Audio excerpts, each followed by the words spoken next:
Hello बच्चों, आप सभी का आपके अपने YouTube चैनल संकल्प लेट्स लर्न एंड क्रैक पर स्वागत है।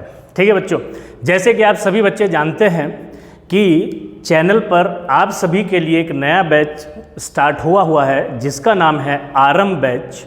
उस आरंभ बैच के अंदर अभी तक हम फिजिक्स में बेटा 3 लेक्चर कवर कर चुके हैं और आज अपन उसमें 4th लेक्चर आपका लेकर आए हैं। ठीक, जो बच्चे नए हैं या जिन्होंने अभी तक पुराने वाले लेक्चर्स नहीं देखे हैं वो सभी बच्चे एक बार बेटा पुराने वाले लेक्चर देख ले, है ना। और फिजिक्स का जो पुराने वाले लेक्चर्स है वो आपको इधर आई बटन में आपको मिल जाएंगे, तो आप वहाँ पर उसको क्लिक कर कर देख सकते हैं और ये सभी बातें आप सभी बच्चे जानते हैं।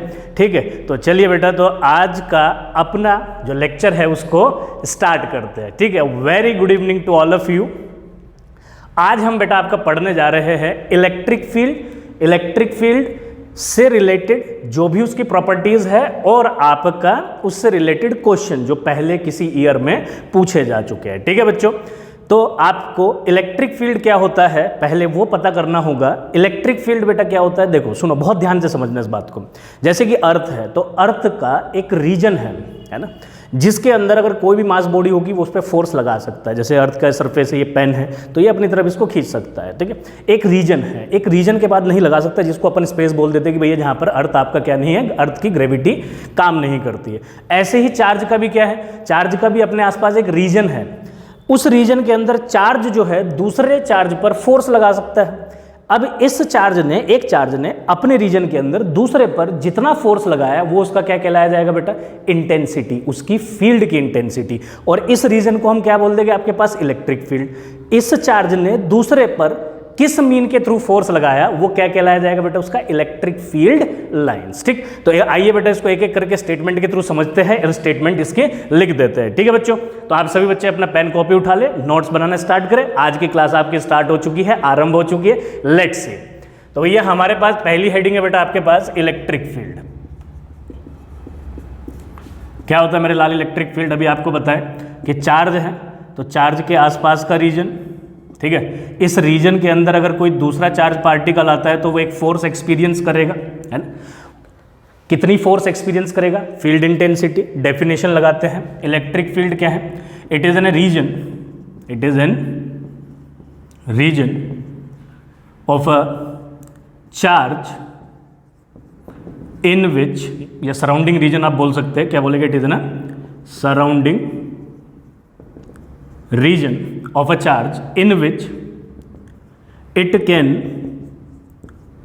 exert a force on any other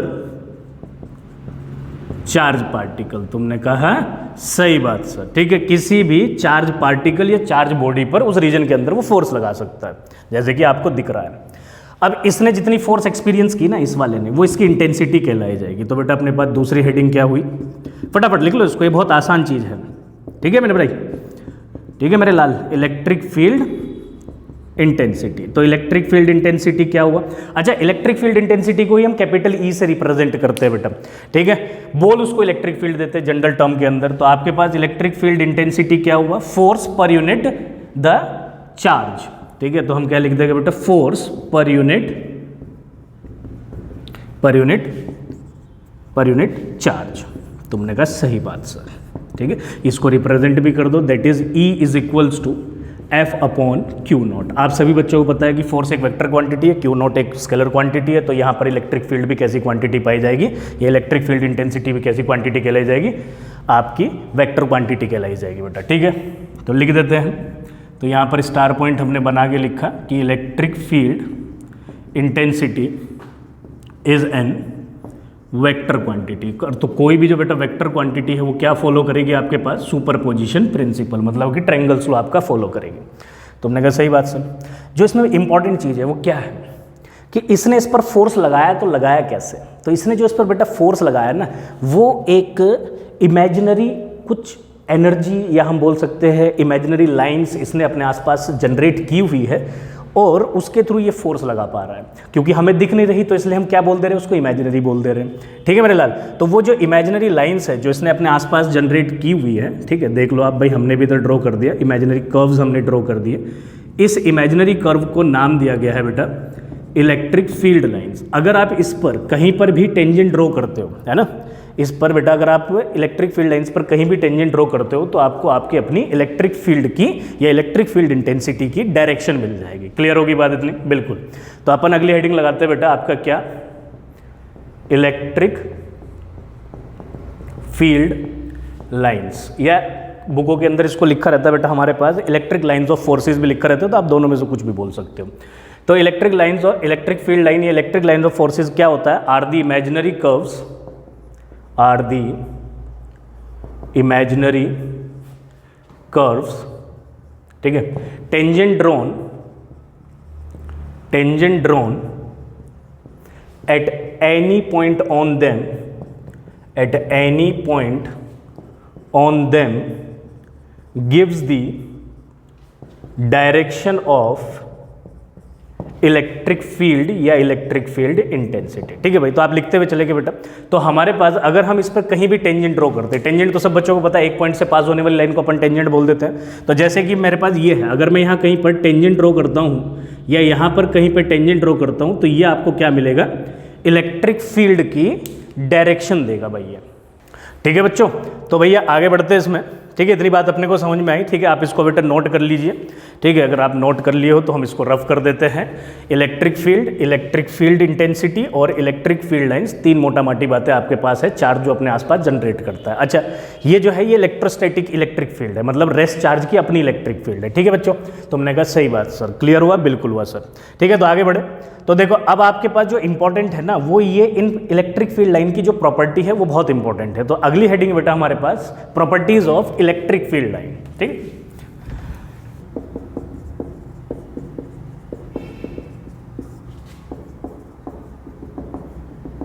ठीक है भाई, शॉर्ट में लिख दिया अपन electric field lines, properties of electric field lines. तो पहली प्रॉपर्टी है कि चार्ज जो है, मतलब इलेक्ट्रिक फील्ड लाइन जो है, always originated from positive charge and terminate towards the negative charge. ठीक, terminate to the negative charge.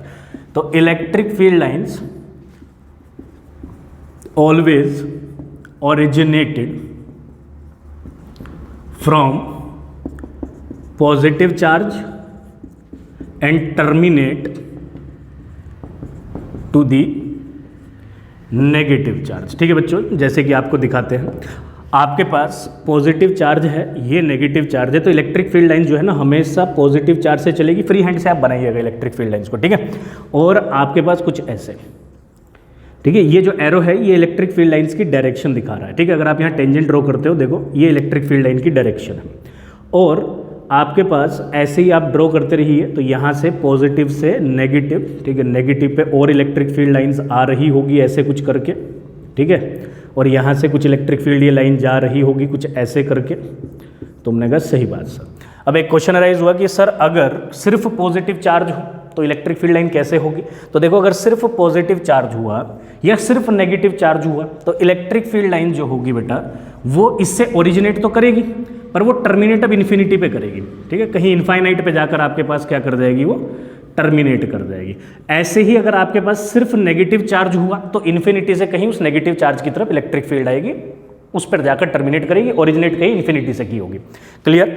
अब जैसे कि सपोज करो कि आपके पास दो पॉजिटिव चार्ज रख दिए, है ना, ये भी तो सिचुएशन हो सकती है कि भाई हमारे पास दो पॉजिटिव चार्ज रख दिए, तो इन दो पॉजिटिव चार्ज की वजह से जो इलेक्ट्रिक फील्ड लाइन बनेगी, तो उसको जरा देखो कैसे बनेगी। तो क्योंकि ये पॉजिटिव पॉजिटिव को रिपेल करेगा, और अकॉर्डिंग टू कूलम्ब्स इनके बीच में एक ऐसा पॉइंट आएगा जिस पर नेट फोर्स जीरो होगी। तुम बोलोगे सर ऐसा क्यों? भैया जितनी फोर्स इस पर इसकी वजह से होगी, इस पॉइंट पर उतनी फोर्स इसकी वजह से भी होगी। तो vector quantity opposite in direction, magnitude same, तो cancel out, net force at zero. तो इसको बोल देंगे अपन न्यूट्रल पॉइंट। तो इलेक्ट्रिक फील्ड लाइन क्या करेगी, यहां तक होगी ऐसे, फिर यहां से आपके पास क्या कर जाएगी, उस इंपैक्ट ऑफ फोर्स की वजह से कुछ इस प्रकार इन्फिनिटी पे। अब ये कहाँ जा रही है बेटा आपके पास, इन्फिनिटी पे। ऐसे ये कहाँ जा रही है बेटा हमारे पास, इन्फिनिटी पर। तुमने कहा सही बात सर। ठीक है, कोई बुराई वाली बात नहीं है। सेम आप नेगेटिव चार्ज के लिए बनाओगे, बस उसमें डायरेक्शन जो इलेक्ट्रिक फील्ड होगी उस पर खत्म होते हुए दिखाओगे, यहाँ से स्टार्ट होते हुए दिखाए। ठीक, तो ये हमारे पास की पहली प्रॉपर्टी है कि इलेक्ट्रिक फील्ड लाइंस हमेशा ओरिजिनेट करता है बेटा पॉजिटिव चार्ज से, टर्मिनेट करता है नेगेटिव चार्ज पर। तुमने कहा सही बात सर। अगली प्रॉपर्टी पर बढ़ते हैं। तो हमारी अगली प्रॉपर्टी क्या कहती है बेटा, कि आपके पास सेकंड प्रॉपर्टी है, electric field lines never form a close loop, ठीक है, ये इंपॉर्टेंट प्रॉपर्टी है। क्या बोले अपन आपको, never form a close loop, कभी भी आपके पास क्लोज लूप नहीं बनाती, ठीक। क्लोज लूप क्यों नहीं बनाती, क्योंकि कंजर्वेटिव इन नेचर होती है, ठीक। तो आगे बढ़ते हैं तीसरे पॉइंट पर बेटा हमारे पास, नेवर इंटरसेक्ट ईच अदर। कुछ बच्चे सोचोगे कि सर कंजर्वेटिव इन नेचर, आपको पिछले लेक्चर में बताया था बेटा, कंजर्वेटिव का मतलब जो इनिशियल और फाइनल पॉइंट पर डिपेंड करता हो, मतलब कि पाथ इंडिपेंडेंट हो। तो ऐसी कुलाम्स फोर्स है, कुलाम्स लॉ की प्रॉपर्टीज के अंदर अपन लिखे हुए इंपॉर्टेंट पॉइंट पिछले लेक्चर के अंदर हमने पढ़ा है, इंपॉर्टेंट पॉइंट के अंदर कि कुलाम्स लॉ जो है वो कंजर्वेटिव इन नेचर है। तो कुलाम्स लॉ अगर कंजर्वेटिव इन नेचर है तो कुलाम्स लॉ किसकी वजह से जनरेट, आपके पास लग किसकी वजह से रहा है, चार्ज की वजह से तो जनरेट हो रहा है ना। तो चार्ज की वजह से कौन है, इलेक्ट्रिक फील्ड है। तो इलेक्ट्रिक फील्ड भी कैसी होगी आपके पास, कंजर्वेटिव इन नेचर। तो वो किस पर डिपेंड करेगी, इनिशियल और फाइनल पॉइंट पर डिपेंड करेगी। तो कभी भी इसलिए क्लोज लूप फॉर्म नहीं करेगी, ठीक है। तो नेवर, अपन क्या लगाया बेटा अगली third property, never intersect each other, ठीक है। इसका सभी बच्चों को आंसर पता रहता है कि अगर ऐसा कर लिया तो एक पॉइंट पर क्या हो जाएगी, टेंजेंट ड्रॉ करोगे तो दो डायरेक्शन ऑफ इलेक्ट्रिक फील्ड आपको मिलेगी और एक पॉइंट पर दो डायरेक्शन इलेक्ट्रिक फील्ड की पॉसिबल नहीं है। तो ऐसा कहना गलत बात होगी, इसलिए कभी भी इंटरसेक्ट नहीं करेगी। फोर्थ प्रॉपर्टी पे आते हैं बेटा, जो कि इसकी इंपॉर्टेंट प्रॉपर्टी, इस पे ध्यान देंगे कि electric field line are always perpendicular to the conductor, are always perpendicular to the conductor and do not penetrate it, ठीक है। और उसको कभी आपके पास क्या नहीं करता बेटा, पेनेट्रेट नहीं करता है, ठीक है। कभी क्या नहीं करता बेटा, उसको पेनेट्रेट नहीं करता है, आपको ये बात याद रखनी है, ठीक। अगली प्रॉपर्टी पे आते हैं बेटा, अगर सर इलेक्ट्रिक फील्ड, अगर इलेक्ट्रिक फील्ड के बीच में आपने कंडक्टर नहीं दिया, कोई सपोज करो कि इंसुलेटिंग बॉडी आपके पास आ गई, डाइलेक्ट्रिक बॉडी आपके पास आई, तो उसका क्या होगा, क्या उसके भी इलेक्ट्रिक फील्ड लाइन परपेंडिकुलर होगी, क्या उसको भी पेनिट्रेट नहीं करेगी। तो आपको ध्यान रखना है, ठीक है। मैं रफ कर रहा हूँ बेटा, ठीक है, नोट जरूर बनाते हुए चलेंगे। बेसिक चीज़ें भी बिल्कुल, क्लास जो स्टार्ट की है बिल्कुल बेसिक से स्टार्ट की है, फिर बेसिक से भी अपन धीरे धीरे किधर पहुँचेंगे, एडवांस की तरफ पहुँचेंगे, ठीक है। क्वेश्चन करेंगे इसके। तो हमारे पास क्या हुआ, now the next property is कि इलेक्ट्रिक फील्ड लाइन ऑलवेज, हमेशा penetrate to the dielectric material, ठीक है भैया। तो आपके पास जो डाइलेक्ट्रिक मटेरियल है उसको क्या करती है, इलेक्ट्रिक फील्ड लाइन हमेशा पेनिट्रेट करती है। एंड मैग्नीट्यूड जो है इसका, and magnitude of electric field in dielectric material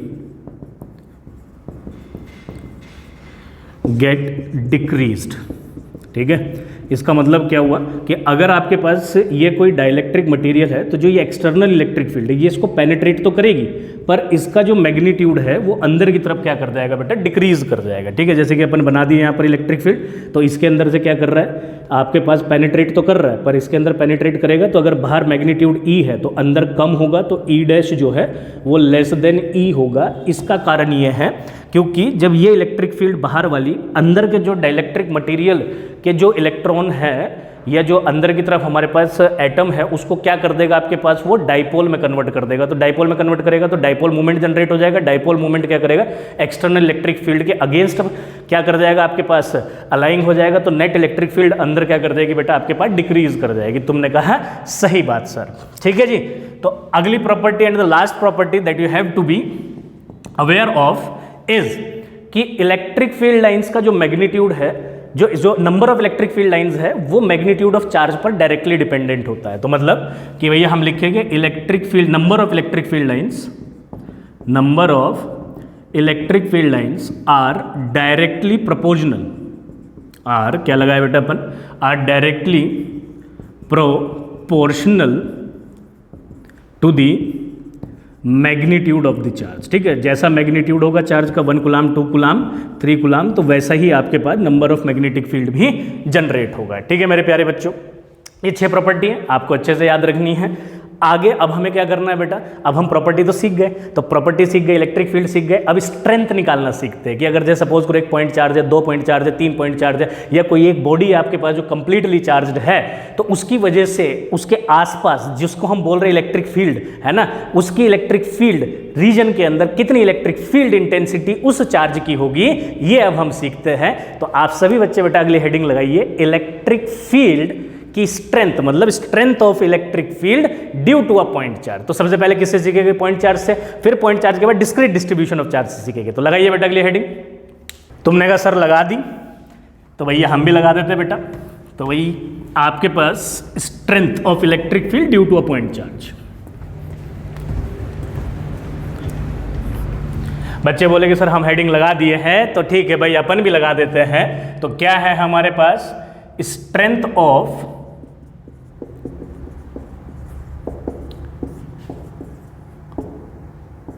electric field, intensity बोलो, इलेक्ट्रिक फील्ड बोलो, अभी यहां पे electric field due to a point charge. अच्छा, इसी इलेक्ट्रिक फील्ड की स्ट्रेंथ को due to a point charge, इसी स्ट्रेंथ ऑफ इलेक्ट्रिक फील्ड को अपन वेक्टर फॉर्म में भी लिखना सीखेंगे, है ना। कूलम्ब्स लॉ में तो हम आपको बताए थे, वैसे इसमें भी। तो देखो भाई आपके पास चार्ज है, तुमने कहा जी है सर। इस चार्ज के अपना आसपास रीजन है, तुमने कहा जी है सर। उस रीजन के अंदर अगर कोई दूसरा चार्ज आया वो फोर्स एक्सपीरियंस करेगा, तुमने कहा बिल्कुल सर। तो ला देते हैं बेटा, कितना फोर्स एक्सपीरियंस करेगा सर, निकाल लेंगे। मैंने कहा कैसे निकालेंगे, तुमने कहा सर कूलम्ब्स लॉ से निकालेंगे। दोनों के बीच की डिस्टेंस कितनी है, आर, इसने मैग्नीट्यूड क्यू, इसने इस पे फोर्स लगाया, तो बेटा फोर्स कितना हो गया according to Coulomb's law, 1/4 pi epsilon not Q into Q not upon R square. तो मैग्नीट्यूड आ गया। इलेक्ट्रिक फील्ड इंटेंसिटी की डेफिनेशन आपको क्या बताती है कि electric field intensity is equals to force upon Q not, है ना। तो यहां पर इलेक्ट्रिक फील्ड इंटेंसिटी कितना हो गया बेटा, फोर्स अपॉन क्यू नॉट। तो यहां पर फोर्स की वैल्यू रखेंगे तो कितना हो जाएगा बेटा हमारे पास, 1/4 pi epsilon not Q not upon R square into Q not. बहुत आसान है, तेजी से कर लेते हैं। तो इलेक्ट्रिक फील्ड कितना आया, 1/4 pi epsilon not Q upon R square. तो ये सभी बच्चों को ध्यान रखना है कि electric field due to a point charge, electric field due to a point charge कितना होता है, 1/4 pi epsilon not magnitude of the charge upon जिस पॉइंट पर आप निकाल रहे हो उसके डिस्टेंस के inversely proportional to the square. तुमने कहा सही बात सर। इसी चीज को अगर बेटा वेक्टर फॉर्म में लिखने के लिए बोल दिया जाए, तो भैया जब भी आपसे कभी वेक्टर फॉर्म में लिखने के लिए बोला जाए तो आप सभी बच्चों के कान खड़े हो जाते हैं। तुम बोलते हो कि सर वेक्टर फॉर्म मतलब मैग्नीट्यूड इन डायरेक्शन। मैंने कहा सही बात, मैग्नीट्यूड अपन निकाल चुके हैं। इसी को समझ लेते हैं कैसे। देखो, इसके लिए आपको अपना स्पेस चाहिए। यहां पर कोई चार्ज है तो आपको चार्ज की पोजीशन पहले फाइंड करनी पड़ेगी ओरिजिन के रेस्पेक्टिवली। तो कहीं यहां पर चार्ज है तो इसकी पोजीशन बेटा हमारे पास कितना है, इसका पोजीशन लेट कर लेते हैं, आर है या R1 है, कुछ भी आप ले लो, ठीक है। हमने R1 ले लिया, ठीक है। और आपको कहीं यहाँ पर या यहाँ पर कहीं भी आपकी इच्छा हो, जैसे कि मैंने बोला यहाँ पर आपको इलेक्ट्रिक फील्ड निकालना है, तुमने कहा सर निकाल लेंगे। तो जिस पॉइंट पर निकालना है बेटा उसका पोजीशन भी लिख देते हैं। तो कितना है, R2 वेक्टर। और इस चार्ज की वजह से निकालना है Q magnitude of charge, positive in nature, negative भी हो सकता है, पॉजिटिव अपन लेके चल रहे समझाने के लिए। तो यहाँ सर आपका इस चार्ज की वजह से आपके पास जो इलेक्ट्रिक फील्ड होगी वो कुछ इधर की तरफ होगी, क्योंकि पॉजिटिव चार्ज से इलेक्ट्रिक फील्ड अवे और नेगेटिव की टूवर्ड्स। ये तो लिखा तुमने, originate from positive terminate towards negative, ठीक। तो यहां से यहां तक आपके पास इलेक्ट्रिक फील्ड बेटा E, और इलेक्ट्रिक फील्ड के लिए आपको बीच का पोजीशन चाहिए। इसको मान लेते हैं कितना, R वेक्टर में दिखाओगे तो कितना हो जाएगा, R वेक्टर। कोई बुराई वाली बात नहीं है सर। R वेक्टर अगर आपको निकालना हो तो आप निकाल सकते हो, जैसे कि दो वेक्टर एक डायरेक्शन में है और ये वेक्टर अपोजिट डायरेक्शन में है, तो ट्रायंगल्स लॉ आपको साफ साफ बोलता है two vector in the same direction, उनको ऐड करो, अपोजिट वेक्टर के इक्वल दिखाओ। तो कितना हो गया बेटा हमारे पास, R vector plus R1 vector. तो यहां से आपके पास R वेक्टर कितना आ जाएगा, R2 vector minus R vector. अरे वाजिबा, पता है सर ये अपने को, क्या दिक्कत है बेटा, यही तो हमें फाइंड करना है। अब मैग्नीट्यूड इस पॉइंट पर इलेक्ट्रिक फील्ड का कितना होगा, देखो इस चार्ज की वजह से यहां पर इलेक्ट्रिक फील्ड कितना होगा। तो इलेक्ट्रिक फील्ड अगर अपन लिखे तो यहां लिख देते बेटा, तो देखो मैग्नीट्यूड ऑफ इलेक्ट्रिक फील्ड, तो 1/4 pi epsilon not Q charge upon magnitude of R vector का स्क्वायर। तो 1/4 pi epsilon not Q upon magnitude of R vector का स्क्वायर। सही बात सर। तो मैग्नीट्यूड निकल गया, डायरेक्शन निकालेंगे। तो इसको हम डायरेक्शन में आपको बताया हुआ बेटा, डायरेक्शन जो है R कैप से आप रिप्रेजेंट कर सकते हो, है ना। यूनिट कैप लगा दोगे तो यूनिट वेक्टर रिप्रेजेंट करेगा। तो R कैप क्या होगा, vector upon magnitude of vector. यहाँ रख दो, मतलब यहाँ नहीं रखो, ये मैग्नीट्यूड आ गया, डायरेक्शन आ गया। अगर आपको इलेक्ट्रिक फील्ड वेक्टर फॉर्म में चाहिए तो मैग्नीट्यूड चाहिए आपको उसका, और उसका डायरेक्शन चाहिए। तो आर कैप उसका क्या देगा बेटा आपको, डायरेक्शन। दोनों की वैल्यू सब्सटीट्यूट करते हैं तो हमारे पास आ गया E vector 1/4πε0 Q upon magnitude of R vector का square into R vector upon magnitude of R vector. तो इसको रख देंगे तो मल्टीप्लाई करेंगे बेटा तो कितना आ गया 1/4πε0 Q into R vector upon magnitude of R vector का क्यूब। इजी, बिल्कुल इजी। आर वेक्टर का चाहिए वैल्यू तो यहाँ पर आर वेक्टर की वैल्यू आप रख सकते हो, ठीक है, मैग्नीट्यूड में भी और यहाँ पर भी, जैसे कि मैं रख देता हूँ तो इधर लिख देता हूँ बेटा दैट इज, ठीक है, आप पूरा ही कर लीजिए। तो E vector 1/4πε0 Q R2 vector minus R1 vector upon magnitude of R2 vector minus R1 vector का क्यूब। क्लियर? बच्चे बोले यस सर क्लियर। ठीक है, तो इसको रफ कर देता हूं मैं। ठीक है प्यारे प्यारे बच्चों, आपने सभी ने नोट कर लिया होगा। तो वेक्टर फॉर्म में ऐसे आप दिखा सकते हो। अब इस पर ना क्वेश्चन पूछा गया है AIEEE, जो कि अब जेईई मेंस आप पढ़ते हो उस पर क्वेश्चन पूछा गया, बल्कि जेईई मेंस के अंदर भी इस पर एक बढ़िया क्वेश्चन पूछा गया है। तो हम सबसे अगली हेडिंग जो हमारे पास है, क्योंकि अभी तो हम पॉइंट 4 से सीखे हैं, अब हो सकता है ना, तो देखो अब मैं बताता हूँ आपको, पहले सुनो। अब आपके पास ये तो एक पॉइंट चार्ज है, ऐसे ही बहुत सारे चार्जेस हो सकते हैं, है ना भाई, ऐसे ही बहुत सारे पॉइंट चार्जेस हो सकते हैं आपके पास स्पेस के अंदर। जैसे कि एक चार्ज ये हुआ, एक चार्ज ये हुआ, एक चार्ज, और पूछ लिया यहाँ पर इलेक्ट्रिक फील्ड, ये एक रेगुलर पैटर्न में हो, जैसे कि ट्रायंगल के कोनों पर दे दिए हो, स्क्वायर के इस वर्टिसेस कोनों पर दे दिए हो, है ना, किसी भी शेप एंड साइज के लेमिना बॉडी के कोनों पर अगर आपको दे दिया हो और फिर आपसे इलेक्ट्रिक फील्ड पूछ ली गई हो, पूछ सकते नहीं पूछ सकते, तो इस डिस्ट्रीब्यूशन को हम क्या बोलते हैं, डिस्क्रीट, है ना। तो डिस्क्रीट डिस्ट्रीब्यूशन की वजह से आपके पास इलेक्ट्रिक फील्ड पूछा जाता है, जा सकता है, और आपका कॉम्पिटिशन में भी इस पर क्वेश्चन पूछा गया है। तो ठीक है बेटा, तो अपन सबसे पहले हेडिंग लगाते हैं आपके पास electric field due to discrete distribution of charge, और इस पर बेस्ड क्वेश्चन करते हैं। ठीक है, तो हमारे पास हेडिंग क्या हुई, ऐसे हम सेवरल हेडिंग्स के अंदर डिफरेंट टाइप का क्वेश्चन आपके पास कराएंगे, तो आप बेटा बहुत ध्यान से करते रहिए। ठीक है, आप सभी तरीका जानते हैं कि अगर आपको खुद ट्राई करना है तो आप एक बार वीडियो पॉज कर क्वेश्चन सॉल्व कर लीजिए, उसके बाद सॉल्यूशन देखते रहिए जो हम करा रहे हैं आपको। ठीक, तो हमारे पास लगाते बेटा, तो हमने लिखा electric field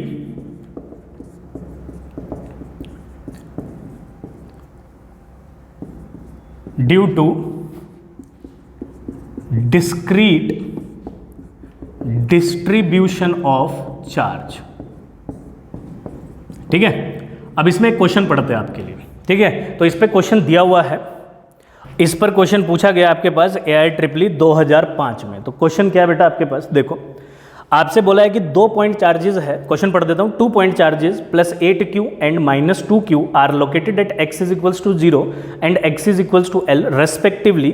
the location of the point charge on the x axis at which the net electric field due to these 2 point charges is 0। तो ऑप्शन दिया है आपको, 2L दिया है, L/4 दिया है, 8L दिया है, 4L दिया है। ठीक, तो देखो कैसे करते हैं क्वेश्चन। तो अपन बेटा आपको सोल्यूशन बताते हैं, है ना।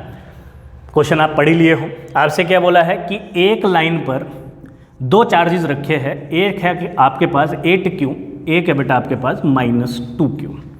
आपसे बोला है कि एक का coordinate x is equals to 0 है 8 वाले का, और इसका कोऑर्डिनेट है x is equals to L।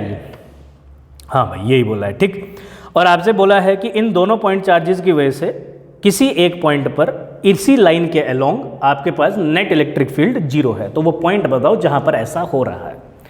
तो देखो प्यारे बच्चों, आप दिमाग लगा ही चुके होंगे कि मतलब यहां पर 0, यहां पर L, तो ये वाली लेंथ कितनी हो गई L। कुछ बच्चे सोच रहे होंगे सर इलेक्ट्रिक फील्ड कहीं अंदर 0 हो सकता है, तो अंदर तो इसके बीच में कहीं भी इलेक्ट्रिक फील्ड 0 होने की प्रोबेबिलिटी 0/सन्नाटा। क्यों?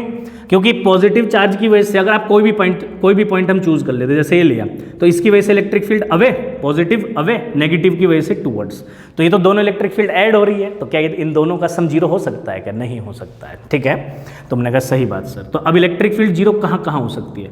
इधर हो सकता है कहीं पे, या इधर हो सकता है। तो मैं लेट कर लेता हूँ कि इस पॉइंट पर इलेक्ट्रिक फील्ड आपका 0 बन रहा है। तुमने कहा ठीक है सर, और इस पॉइंट की दूरी इस चार्ज से अपन ले लेते हैं x, P पॉइंट पर। तो अब हम इस पर क्या निकालेंगे बेटा? इलेक्ट्रिक फील्ड निकालेंगे। Electric field due to a point charge का कोई भी क्वेश्चन अगर आपको करना हो तो उसका कॉन्सेप्ट सेम रहता है, सब में एक ही काम करना होता है। क्या लिखता हूं मैं? कॉन्सेप्ट लिख देता हूं एक बार आपको। पहले आपको क्या करना है कि आपको पहले इंडिविजुअल चार्ज की वजह से electric field in magnitude and direction निकालना है। क्या बोला मैंने? कि आप मैग्नीट्यूड एंड डायरेक्शन निकालिए, magnitude and direction of electric field निकालिए, किससे? इंडिविजुअल चार्ज की वजह से, ड्यू टू इंडिविजुअल चार्ज। ठीक है, जिस पॉइंट पे पूछा उसी पे निकालने के लिए बोल रहा हूँ मैं, ठीक है, कभी कहीं और निकाल दो, ठीक है ना। तो जिस पॉइंट पे पूछा, जैसे इस पॉइंट पर हम निकालना चाह रहे हैं तो इस पॉइंट पर हम पहले इंडिविजुअल चार्ज की वजह से इलेक्ट्रिक फील्ड निकालेंगे। निकाल दे, इसको ए पॉइंट मान लिया बेटा, इसको क्या मान लिया अपन? B point. इसकी वजह से जो इलेक्ट्रिक फील्ड होगी इस पॉइंट पर ई ए, पॉजिटिव चार्ज है तो अवे, नेगेटिव चार्ज है तो टूवर्ड्स। ठीक है, आप इसको वेक्टर फॉर्म में भी लिख सकते हो, मैं भी वेक्टर फॉर्म में नहीं लिख रहा हूँ, मैं स्केलर फॉर्म के तरीके से आपको, मतलब स्केलर फॉर्म में नहीं बोलेंगे, मैग्नीट्यूड वाइज मैं आपको इसको सॉल्व करा रहा हूँ। ठीक है, आप वेक्टर में भी लिख सकते हो। तो आपके पास ये कितना हो गया? नेगेटिव चार्ज की वजह से इलेक्ट्रिक फील्ड टूवर्ड्स, तो ई ए, तो ई ए हो गया बेटा 1/4 pi epsilon not. Magnitude of charge कितना है मेरे लाल? 8 क्यों? तो हमने कहा जी सर। डिस्टेंस कितनी है मेरे लाल? यहाँ से यहाँ तक l और यहाँ से यहाँ तक x, तो टोटल कितनी होगी? x प्लस l का होल स्क्वायर। तो b की वजह से इलेक्ट्रिक फील्ड कितना मेरे भाई? 1/4 पाई एप्सिलॉन नॉट 2q। अब नेगेटिव चार्ज नहीं लेना है आपने, क्योंकि आप डायरेक्शन अलग से दिखा दिए हो, तो अब सिर्फ मैग्नीट्यूड लेना है उसका। तो 2q अपॉन यहाँ से यहाँ तक की दूरी कितनी है मेरे लाल? x square. तो निकल गया आपके पास इंडिविजुअल की वजह से मैग्नीट्यूड एंड डायरेक्शन। आप बोले sir direction E A away, E be towards, तो डायरेक्शन आ गई नहीं आ गई? अगला काम, अब जब इतना कर लेते हो तो अब देखो एक पॉइंट पर 2 या 2 से ज़्यादा इलेक्ट्रिक फील्ड आपको मिल गई हैं, तो आप क्या काम करोगे बेटा? सेकंड कॉन्सेप्ट, जो सेकंड पॉइंट है आपको यूज करना है। आपको क्या काम करना है? अब आपको ट्रायंगल्स लॉ या सुपरपोजिशन प्रिंसिपल आप फॉलो करोगे। ठीक, तो अब आपको नेट इलेक्ट्रिक फील्ड निकालनी है बाय यूजिंग ट्रायंगल्स लॉ, या एक और तरीका होता है जिसको हम ट्रायंगल्स लॉ, या जिसको हम बोलते हैं रिजॉल्विंग मेथड। तो आप रिजॉल्व करके भी निकाल सकते हो। ट्रायंगल्स मेथड थोड़ा, ट्रायंगल्स लॉ आसान पड़ता है, रिजॉल्विंग की कंडीशन होती है तभी उससे आप सोल्व कर पाते हो। ठीक, तो ट्रायंगल्स लॉ मैंने लिख दिया, आप उससे कर लीजिएगा। तो भाई हम लिखें, तो आपके पास देखो अब ये इलेक्ट्रिक फील्ड इधर, ये इधर, तो दोनों अपोजिट डायरेक्शन में, तो अपोजिट डायरेक्शन में तो एंगल 180 डिग्री। तो अभी जब 180 डिग्री है तो ट्रायंगल्स लॉ से आप क्या फाइंड कर पाओगे? तो अगर अपोजिट डायरेक्शन में तो बड़ी इलेक्ट्रिक फील्ड में से छोटी इलेक्ट्रिक फील्ड को आप माइनस कर लो, तो आपको नेट इलेक्ट्रिक फील्ड मिल जाएगी। तो कर लेते हैं भाई ऐसा ही। तो पी पॉइंट पर आपके पास बेटा नेट इलेक्ट्रिक फील्ड, इन दोनों में से बड़ी इलेक्ट्रिक फील्ड कौन सा है? इसका डिनोमिनेटर छोटा तो इसका डिनोमिनेटर बड़ा, तो ई ए। तो हम लिखते हैं बेटा ई ए माइनस ई बी। तो ई ए कितना हुआ? 1/4 पाई एप्सिलॉन नॉट 8 क्यों अपॉन x प्लस एल का होल स्क्वायर। ठीक है, तो कुछ बच्चों का आंसर अगर आ गया है ना तो वो अभी बैठे रहे, अगले वाले क्वेश्चन पे मूव करेंगे। तो जो बच्चे नहीं सीख पाए ना उसके लिए मैं बता रहा हूँ, धीरे धीरे बता रहा हूँ, इसलिए कॉन्सेप्ट वाइज बता रहा हूँ। जो अभी जस्ट सीख रहे हैं, तो आपके पास कितना हुआ? 1/4 pi epsilon not 2q upon x square.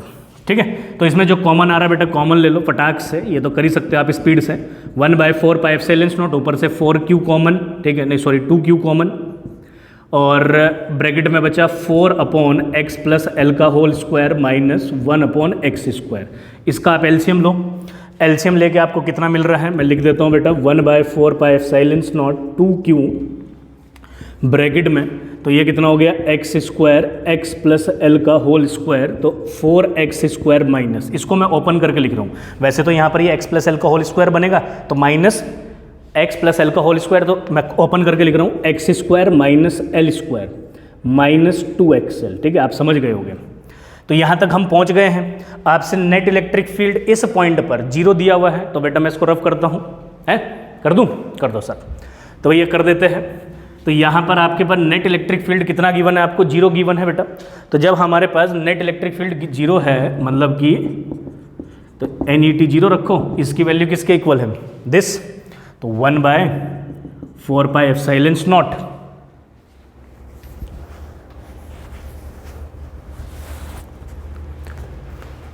1/4 pi epsilon not 2q bracket में, उसको सॉल्व करो, 3x स्क्वायर है ना, 3x square minus L square minus 2xl। मैं पहले माइनस 2xl लिख लेता हूँ, minus L square upon X square x plus L का होल स्क्वायर। ये सब इधर 0 में चला जाएगा, तो यहाँ पर हमारे पास सिर्फ एक ही चीज़ बचेगी, minus 2xl minus L square is equals to 0। Factorisation method, 3 minus L square तो मतलब मल्टीप्लाई में, तो माइनस 3l स्क्वायर, तो मल्टीप्लाई करके और ऐड करके ये आना चाहिए। तो मेरे पास क्या लिख सकता हूँ मैं इसको? Minus 3xl minus sorry plus xl। देखो मल्टीप्लाई करोगे ठीक है, किसको, 3l को, -3l को L² के साथ, तो ये वैल्यू आ जाएगी, माइनस करोगे तो ये वैल्यू आ जाएगी, is -L² is equals to 0। तो यहाँ से बेटा 3x कॉमन लिए हो तो x minus L plus x common नहीं लेना है, l कॉमन लेना है, तो x minus L is equals to 0। तो यहाँ से बेटा हमारे पास 3x प्लस एल और यहाँ पर x माइनस एल 0। तो इसको इक्वेट करोगे तो आपके पास x is equals to -l/3 और l। ठीक है, तो आपके पास l/3 माइनस में और l, तो दो पोजीशन आपको मिल रही हैं। हमारे पास हम x को पॉजिटिव तरफ लेकर चले हैं। ठीक है, इधर दिखाता हूँ, देखो। तो हमारे पास जो पिक्चर थी वो कुछ ऐसी थी। हमारे पास जो बेटा पिक्चर थी वो क्या थी, ये था एक चार्ज 8q, एक आपके पास -2q, x is equals to 0, x is equals to l, ये पॉइंट था। तो ये x था, तो ये दूरी कितनी आ गई आपके पास, l आ गई। अब तुम्हारे पास क्या बोला हुआ ना, उसने बेटा पोजीशन पूछी है। अब तुम्हारे पास ऑप्शन दिए हुए ना, तो देखो जरा एक बार ऑप्शन चेक करो कितना दिया हुआ है। आपके पास ऑप्शन दिया हुआ है 2l दिया हुआ है, l/4 दिया हुआ है, 8l दिया हुआ है, 4l दिया हुआ। तुमने कहा सर l तो ऑप्शन ही नहीं है। अरे तो भैया उसने क्वेश्चन में क्या पूछा है, उसने पोजीशन पूछी है ना, लोकेट द पोजीशन। तो पोजीशन हमेशा ओरिजिन से नपती है। तो ये दूरी कितनी थी, l, ये दूरी कितनी हो गई, l। तो टोटल डिस्टेंस कितनी होगी, मतलब पोजीशन क्या हो गई जिस पॉइंट पर इलेक्ट्रिक फील्ड 0 है। तुमने कहा सर 2l, तो यही तो तुम्हारा आंसर है। ठीक है, तो चलिए अगले क्वेश्चन में बढ़ते हैं। हमारा अगला क्वेश्चन क्या है, अगला क्वेश्चन है बेटा, इसको रफ कर देता हूँ पहले। ठीक है, नोट कर लिया होगा ना, कुछ ना तो क्वेश्चन सॉल्व भी कर लिया होगा खुद से, नहीं कर पाए तो यहाँ से सीखो बेटा। कॉन्सेप्ट अपन लिखा है आपको, कॉन्सेप्ट पे बने रहना है। यही कॉन्सेप्ट आपके अभी यूज हो गया आगे, कोई भी पॉइंट 4 से रिलेटेड क्वेश्चन आया हो उसमें ऐसे ही करना है आपने। ठीक है, तो हमारे पास अगले क्वेश्चन में बढ़ते बेटा, ये वाला जो क्वेश्चन है ना, ये वाला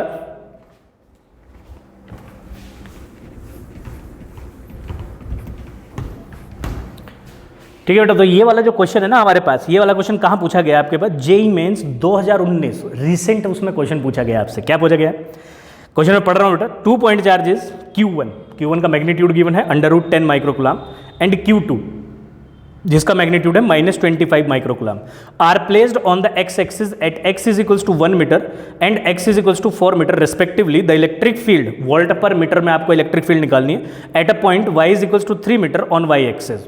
कुछ ऑप्शन दिए हुए, आपको ऑप्शन दिख रहे होंगे। तो बढ़ते हैं, आपसे क्या बोला है क्वेश्चन के अंदर। ठीक है बेटा, बहुत ध्यान से सुनेंगे। आपसे बोला गया है कि x एक्सिस में दो चार्जेस रखे हैं। कहाँ कहाँ रखे हैं आपके पास दो चार्जेस, एक रखा है आपका 1 मीटर पर और एक रखा है आपके पास 4 मीटर पर। कहाँ पर, x एक्सिस में। कितना मैग्नीट्यूड है, यहाँ पर चार्ज का मैग्नीट्यूड है √2 माइक्रोकुलाम और यहाँ पर चार्ज का मैग्नीट्यूड है -25 माइक्रोकुलाम। ठीक है भाई, और y एक्सिस पर 3 मीटर पर, तो ये कहीं मान लेता हूँ मैं आपके पास 3 मीटर है ना, मान सकते भाई इसको 3 मीटर मान लेते हैं। तो ये 3 मीटर की दूरी हो गई। इस 3 मीटर पर आपसे नेट इलेक्ट्रिक फील्ड पूछा है। और ऑप्शन जो आपको दिख रहे हैं ना, वो किस में दिख रहे हैं, आपको जो ऑप्शन दिख रहे हैं वो काहे में दिख रहे हैं, आपको बेटा ऑप्शन दिख रहे हैं वेक्टर फॉर्म में। ठीक है, i कैप j कैप में। तो हमें आंसर उसी में निकालना है, मतलब हमें मैग्नीट्यूड वगैरह नहीं निकालना, हमें वेक्टर फॉर्म में अपना आंसर देना है। तुमने कहा ठीक है सर। तो इस पर पॉजिटिव चार्ज है, तो इसकी वजह से इलेक्ट्रिक फील्ड कहाँ हो जाएगी भाई, इसकी वजह से इलेक्ट्रिक फील्ड हो जाएगी अवे, है ना। लाइन ज्वाइनिंग को दिख रही है आपको, थोड़ा सा घूम गई, आप सीधा करो। ठीक है, लाइन ज्वाइनिंग को, तो कहीं यहाँ पर आपके पास इलेक्ट्रिक फील्ड होगी बेटा। इसको मैं E1 मान लेता हूँ। ठीक, इस नेगेटिव चार्ज की वजह से इलेक्ट्रिक फील्ड कहाँ होगी बेटा, इसकी तरफ होगी, तो कहीं इलेक्ट्रिक फील्ड इसकी साइड होगी, इसको मान लेते हैं E2। तो हमने आपसे क्या बोला था, इंडिविजुअल पॉइंट चार्ज की वजह से पहले इलेक्ट्रिक फील्ड निकाल लो। तुमने कहा ठीक है सर निकाल लेते भाई, फटाफट निकालो। 1/4 पाई एप्सिलॉन नॉट। ठीक है, तो चार्ज कितना हो गया, Q1 ही लिख लेता हूँ अपॉन, यहाँ से यहाँ तक की दूरी चाहिए अब आपको। ये तो 3 मीटर हो गया, ये 1 मीटर हो गया, तो इसको सोल्व कर लो, कितना आएगा, ये हाइपोटेन्यूज बन रहा है ना। तो हाइपोटेन्यूज कितना आ गया बेटा, हाइपोटेन्यूज का स्क्वायर इज इक्वल्स टू 3 का स्क्वायर प्लस 1 का स्क्वायर, 9 + 10 तो √10। तो हमारे पास ये लेंथ कितनी आ गई, √10 मीटर, तो √10 का स्क्वायर। ठीक है, तो E1 आ गया, तो इसको लिख लेते हैं 1/4 पाई एप्सिलॉन नॉट √10 अपॉन 10। ठीक है, ये माइक्रोकुलाम में था, इसको माइक्रोकुलाम में ही लिख लेते हैं। ठीक है, माइक्रोकुलाम में माइक्रोकुलाम। तो E1 का मैग्नीट्यूड आ गया, सिमिलरली E2 निकाल लो। E2 ये रहा, तो E2 का मैग्नीट्यूड कितना हो जाएगा बेटा, 1/4 पाई एप्सिलॉन नॉट, चार्ज कितना है Q2 अपॉन, है ना, Q2 अपॉन दूरी कितनी है भाई, यहाँ से यहाँ तक किसको भी निकालो, ये 3 का स्क्वायर प्लस 4 का स्क्वायर, तो 4 16 9, तो लिख लो देखो भाई 4 का स्क्वायर प्लस 3 का स्क्वायर, तो कितना हो गया 16, 9 25, तो 25 रूट से बाहर, तो कितना आ गया मेरे लाल 5 मीटर। तो हमारे पास आ गया 5 का स्क्वायर मतलब 25, तो आंसर आ गया 1/4πε0। कितना है ये 25 माइक्रोकुलाम अपॉन 25। तरीका आपको पता है कि हम साइन क्यों नहीं ले रहे, डायरेक्शन दिखा चुके हैं। ठीक, अब देखो, अब ये कोई भी, ये 3 मीटर पे था ना आपका, इसको मैं इधर लिख लेता हूँ y = 3 मीटर। ठीक, कोई भी आपके पास जो इलेक्ट्रिक फील्ड है वो ना x में एक्ट कर रहा है ना y में एक्ट कर रहा है। ठीक, तो हमें रिजॉल्व करना पड़ेगा इसको। ठीक है, x और y में निकाल लेते हैं। कैसे निकालेंगे, इसको मैं एंगल को कितना मान लेता हूँ θ1, इस एंगल को कितना मान लेता हूँ θ2। तो बहुत ध्यान से देखिए, तो ये एंगल वर्टिकल ऑल्टरनेटिव एंगल, ठीक, ये θ1 90 माइनस थीटा है ना, 90 माइनस θ1, वर्टिकल अपोजिट 90 माइनस θ1, तो मतलब θ1 90 माइनस थीटा, तो θ1 आ जाएगा आपका, कैलकुलेट हो गया। इसका ये वाला कंपोनेंट कितना हो जाएगा, कॉस कंपोनेंट होता है बेटा E1 cos θ1, ये वजह हो जाएगा E1 sin θ1। ठीक है, इसको कैंसिल कर दो, कंपोनेंट आपने निकाल लिया, इसको वेक्टर फॉर्म में लिखोगे तो उसको लिख सकते हैं। जैसे मैं लिख देता हूँ E1 वेक्टर कितना हो जाएगा, E1 वेक्टर हो जाएगा आपका एक्स एक्सिस में, तो ये हो गया, तो वो भी माइनस में है ना, तो मैं इसको लिखता हूँ E1 है ना, मैग्नीट्यूड इंटू डायरेक्शन लिखते हैं ना बेटा अपन, मैग्नीट्यूड इंटू डायरेक्शन, तो E1 cos θ1 माइनस आई कैप प्लस ये कितना हो गया E1 sin θ1, E1 sin θ1 जे कैप। तुमने कहा सही बात। ठीक है, अब E1 का मैग्नीट्यूड तुम्हें पता है, E2 का मैग्नीट्यूड तुम्हें पता है, बस तुम्हें cos θ1 और sin θ1 चाहिए, वो भी निकल गया, ये समझ लो, यहीं से निकाल देते हैं। देखो sin θ1 कितना हो जाएगा, sin θ क्या होता है, परपेंडिकुलर अपॉन हाइपोटेनियस, तो परपेंडिकुलर कितना है 3 और हाइपोटेनियस √10, तो 3/√10। ठीक है, ऐसे ही cos θ1 निकाल दो, तो cos θ1 कितना हो जाएगा भाई, cos θ1 बेटा आपके पास बेस 1 और हाइपोटेनियस √10, तो 1/√10। ठीक, अब आ जाओ E2 वेक्टर पर। ठीक है, मतलब E2 वेक्टर, अब E2 को रिजॉल्व करो, तो इसका ये कंपोनेंट कितना हो गया भाई, अच्छा ये तो पहले से इधर इलेक्ट्रिक फील्ड है, तो एक्स एक्सिस में निकालना है, तो ये कितना हो गया बेटा हमारे पास E2 cos θ2, और इसका ये वाला कंपोनेंट कितना हो गया E2 sin θ2। ठीक है, तो ये एक्स एक्सिस प्लस में है और ये माइनस जेड में है, तो प्लस एक्स एक्सिस में कितना है E2 cos θ2 x मतलब कि आई कैप माइनस, ये प्लस ही लिखो, E2 sin θ2 माइनस जे कैप। ठीक है भाई, इसमें क्या बेटा कोई बुराई वाली बात, नो सर। ठीक है, समझ में आ रहा है, बिल्कुल आ रहा है सर। आगे बढ़े, बिल्कुल बढ़े सर। ठीक है, तो E2 वेक्टर हमारे पास ये आया, इसमें भी आपको cos θ1 और sin θ2 चाहिए, मतलब cos θ2 sin θ2 चाहिए, तो इसमें देखो भाई ये रहा आपके पास, तो यहाँ से आप अपना cos θ2 लिख सकते हो। cos θ2 कितना हो जाएगा भाई हमारे पास, बेस हाइपोटेनियस, तो 4/5 बिल्कुल सही दिख रहा है सर। sin θ2, ठीक है, तो sin θ2 कितना हो जाएगा, परपेंडिकुलर अपॉन हाइपोटेनियस है ना, तो परपेंडिकुलर 3 हाइपोटेनियस 5, तो 3/5। ठीक है, मैग्नीट्यूड भी लिख लो, तो अब इसको सॉल्व करके लिख लेते हैं यहाँ पे ना, इस मैग्नीट्यूड को सॉल्व करके 9 × 10⁹, तुमने कहा ठीक है, √10, ठीक है, इंटू अपॉन 10, ठीक है, तो माइक्रोकुलाम 10⁻⁻6, तो सॉल्व करके कितना आ रहा है 9 × 10⁻3, 9 × 10⁻3 इंटू √10/10। ठीक है, ये तो आ गया बेटा E1। सिमिलरली ऐसे क्या निकाल लो अपना E2 निकाल लो, 25 से 25 कट गए 10⁻⁻6, तो ये 9 × 10⁻9, 9 × 10⁻9 इंटू 10⁻⁻6, तो 9 × 10⁻3। अब इन सभी वैल्यूज़ को हमें यहाँ रखना है। ठीक है, 10⁻3। अब इन सभी वैल्यूज़ को यहाँ रख लो एक एक करके, तो अगर आप E1 वेक्टर लिख रहे हो, ठीक है बेटा, E1 वेक्टर लिख रहे हो, तो E1 कितना है हमारे पास, ये कहाँ है, ये रहा बच्चों, ओहो ये थोड़ा गड़बड़ हो गया लिखने में, मतलब ये लो, तो आपको यहाँ से दिख जाएगा 9 × 10⁻3 इंटू √10/10, √10/10। ठीक है बच्चों, तो हमारे पास आया E1 कितना आ गया भाई, 9 × 10⁻3 √10/10, तो √10/10, तो मैंने E1 कॉमन ही ले लिया बाहर ना, दोनों से बाहर ले लिया।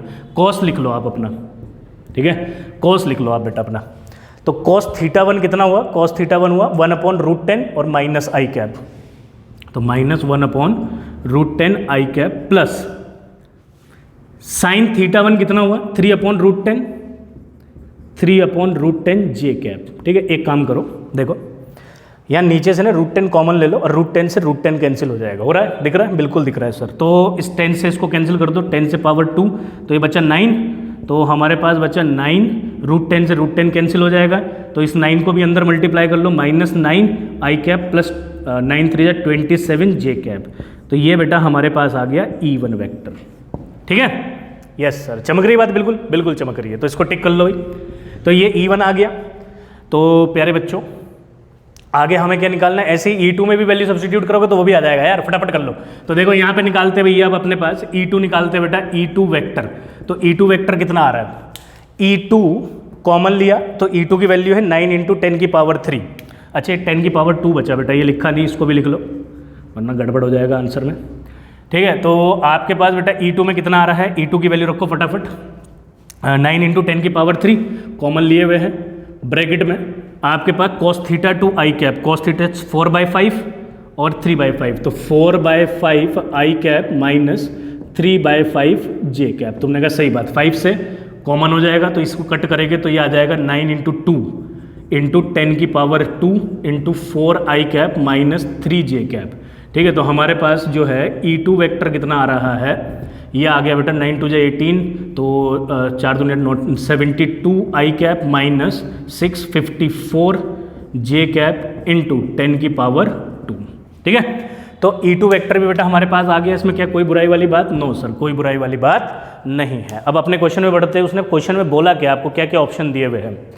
हमारे से बोला गया था आपके पास कि 2 पॉइंट चार्जेस ऐसे ऐसे प्लेस्ड हैं, the electric field what eight a point. ठीक है, तो इस पॉइंट पर आपको नेट इलेक्ट्रिक फील्ड पूछी गई थी। अब देखो E1 वेक्टर आपके पास आ गया, E2 वेक्टर आ गया, तो आपको टोटल इलेक्ट्रिक फील्ड पूछी गई है, तो net electric field E1 vector plus E2 vector है ना। तो ये तो ट्रायंगल स्लो बोलता है, तो हम इसको रफ कर दे बेटा, यहाँ पर रफ कर देता हूँ मैं इसको, तो यहाँ लिख देता हूँ। ठीक है, इसको भी रफ कर देता हूँ। तो मेरे प्यारे बच्चों हमारा आंसर आ गया है। तो हमारे से नेट इलेक्ट्रिक फील्ड पूछी है वेक्टर में, तो कितना हो जाएगा E1 vector plus E2 vector. तो E1 वेक्टर कितना है, -9 आई कैप प्लस 27 जे कैप इंटू 10 की पावर 2 प्लस E2 वेक्टर कितना है 72 आई कैप माइनस 54 जे कैप इंटू 10 की पावर 2। ठीक है, अब देखो आई वाले ऐड, तो 72 में से 10 गया मतलब 62, तो 63 बचा आपके पास प्लस का, तो 63 आई कैप 27 तो आपके पास -27 बचा, तो 27 जे कैप इंटू 10 की पावर 2 कॉमन आ गया। तो ये हमारे पास आपके पास बेटा नेट इलेक्ट्रिक फील्ड का आंसर आ गया। अपना ऑप्शन चेक करो, जो ऑप्शन करेक्ट आपको दिख रहा है उसको टिक कर लो। ठीक है बच्चों, तो ये हमारे पास है। अब ऐसे ही हमें, ये तो अभी हम इस पर क्वेश्चन किए बेटा आपके पास, ऐसे ही अभी हमें किस पर क्वेश्चन परफॉर्म करना है, ऐसे ही हम क्वेश्चन परफॉर्म करेंगे आपका कि अगर सपोज करो कि एक्सटर्नल इलेक्ट्रिक फील्ड के अंदर कोई पॉइंट चार्ज दे दिया जाए। ठीक है, एक्सटर्नल इलेक्ट्रिक फील्ड में कोई पॉइंट चार्ज दे दिया गया है, तो उस पर क्या क्या पूछा जा सकता है, तो ये अब हमारा अगला टॉपिक है। तो बच्चों आज आप सभी ने, है ना, तो आज आप सभी ने कुछ मोटा मोटी चीज़ें आज आपने सीख ली है इस लेक्चर के अंदर, तो उम्मीद करता हूँ कि आपको पूरा अच्छे से समझ में आया होगा। अब आप इस पर बेस्ड खुद से भी क्वेश्चन कर सकते हो। ठीक है, तो बेटा जैसे कि आपको पता है तो यहाँ है ना, तो बेटा तो आज के लिए हम आपका इतना ही रखते हैं। आप सभी बच्चे रिवीजन करते रहिए, जो कि बेटा मस्ट है, पढ़ते रहिए, सीखते रहिए, और फिर आपसे अगले लेक्चर के अंदर मिलेंगे। तब तक के लिए बाय बाय।